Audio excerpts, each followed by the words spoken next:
పట్టణ అభివృద్ధే మా లక్ష్యం. Uma Rani Srinivas, municipal chairperson. జిల్లా కేంద్రంలోని మున్సిపల్ కార్యాలయంలో సహచర కౌన్సిలర్ నాయకులతో ప్రెస్ మీట్ నిర్వహించడం జరిగింది. ఈ సందర్భంగా మున్సిపల్ చైర్పర్సన్ ఉమారాణి శ్రీనివాస్ మాట్లాడుతూ, కామారెడ్డి పట్టణంలో ఈరోజు హౌసింగ్ బోర్డ్, ఇందిరానగర్ కాలనీ శ్మశాన వాటికల సందర్శనకు అన్ని పార్టీల కౌన్సిలర్లతో కలిసి వెళ్లాము. 2 శ్మశాన వాటికలు పూర్తిస్థాయిలో అభివృద్ధి చేయటానికి ఎలాంటి వసతులు కల్పించాలి అనే అంశాన్ని పరిశీలించటానికి వెళ్లాం. అయితే శ్మశాన వాటిక అభివృద్ధికి స్వచ్ఛంద సంస్థ ముందుకు వచ్చినన్న విషయంలో పూర్తి సమాచారం లేదు.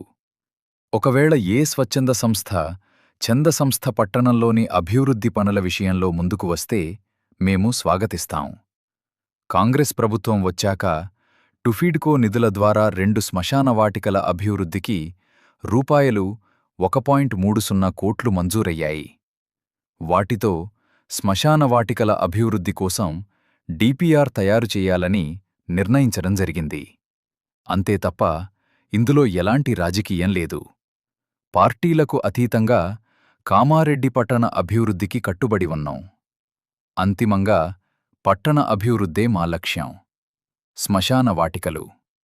పట్టణ అభివృద్ధికి దాతలు ఎవరు ముందుకు వచ్చినా స్వాగతిస్తాం. ఈ కార్యక్రమంలో కౌన్సిలర్లు అంజద్, జావేద్, నాయకులు భాస్కర్ గౌడ్, కళ్ళెం సత్యం, సిద్ధ్.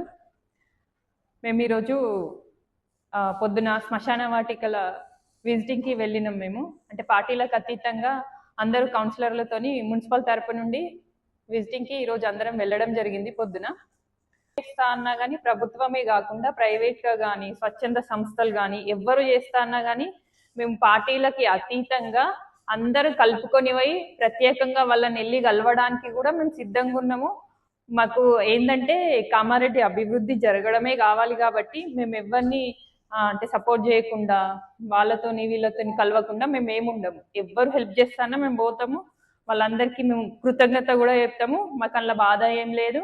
ఎందుకంటే మాకు ఫైనల్గా కావాల్సింది ఒకటే. ఫస్ట్ నుంచి మేము ఫస్ట్ నుంచి ఒకటే చెప్తున్నాం, ఏంటంటే మాకు అభివృద్ధి కావాలంతే. కామారెడ్డి అభివృద్ధి ఎవ్వరు చేస్తానా మేము వాళ్ళకి సపోర్ట్ చేస్తాము. అందరం పార్టీలకు అతీతంగా పోయి కలుస్తాం వాళ్ళని.